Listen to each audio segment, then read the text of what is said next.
Hi, I'm Jackie Weidner. I teach fourth graders at the Pardeeville Elementary School, and I'm here today to talk about the classrooms.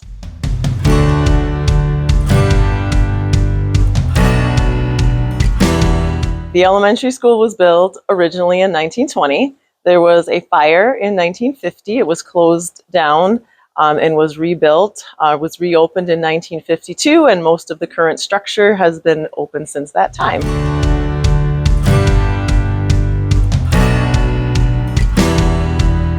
Some of the challenges of the current classrooms are several of them are undersized.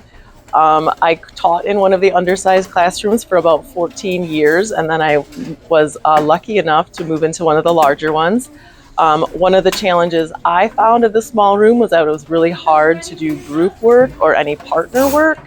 Students were kind of stuck in their desks, and unless they moved their desks around, there really wasn't a lot of place to go.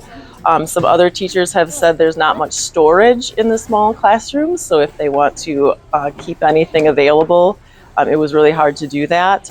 Some students need a little bit of time to get away from things, and in the small classrooms, there's no place for them to do that, so they're kind of stuck with everybody.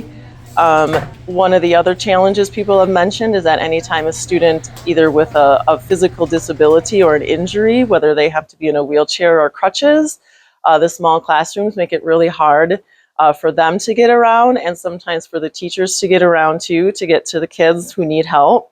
Having a teacher small group area is really hard in the small undersized classrooms.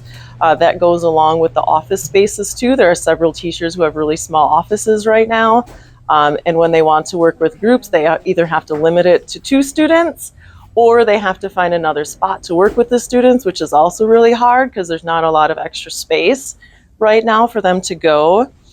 Furniture selection is limited. If you want students to have somewhere to sit besides their desk, there's not a lot of space to go for them.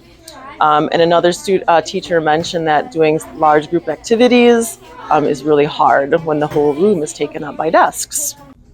Another issue was there's no airflow in some of the small offices.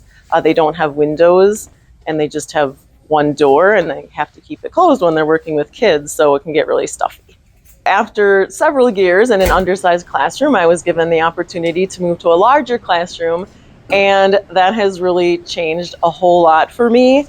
Right now I have 4 tables in my room where students can go to work with small groups or with partners. And I also have 3 smaller workspaces where students can go to kind of be by themselves. Another thing that's good about the bigger classroom, I have rugs on the floor so the students can lay on the floor, sit on the floor, and just more space to move around and separate from each other when we feel the need to do that.